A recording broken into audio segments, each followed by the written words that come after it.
సత్య హరిశ్చంద్రుడు ధర్మానికి నిదర్శనం. హరిశ్చంద్రుడు అయోధ్య రాజ్యాన్ని పరిపాలించిన సత్యనిష్ఠుడు, ధర్మమూర్తి. ఆయన ఎప్పుడూ అబద్ధం చెప్పకూడదనే నిశ్చయంతో జీవించిన గొప్ప రాజు. విశ్వామిత్రుని పరీక్ష. ఒక రోజు మహర్షి విశ్వామిత్రుడు హరిశ్చంద్రుడిని పరీక్షించేందుకు వచ్చారు. ఒక యాగానికి సహాయం చేయమని కోరారు. హరిశ్చంద్రుడు యాగానికి కావలసిన వస్తువులను సమకూర్చాడు. విశ్వామిత్రుడు రాజును మరింత పరీక్షించేందుకు యాగానికి ఇచ్చిన విరాళానికి మరింత ఎక్కువ సొమ్ము చెల్లించమని కోరాడు. హరిశ్చంద్రుడు మాట తప్పకుండా తన రాజ్యాన్నే దానం చేసి, తన భార్య తార, కుమారుడు లోహితాశ్వులతో కలిసి రాజ్యాన్ని వదిలి వెళ్ళిపోతాడు. పరీక్షలు, కష్టాలు. రాజ్యం కోల్పోయిన హరిశ్చంద్రుడు జీవనం కోసం వేరే రాజ్యంలోకి వెళ్తాడు.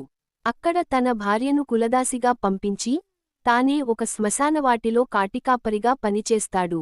అతని కుమారుడు అనారోగ్యంతో మరణించగా, అంత్యక్రియలు చేయడానికి కూడా తగినంత ధనం లేక భార్యను ఇచ్చిన కాసింత ధనంతో కుమారుని అంత్యక్రియలు చేయాల్సి వచ్చింది.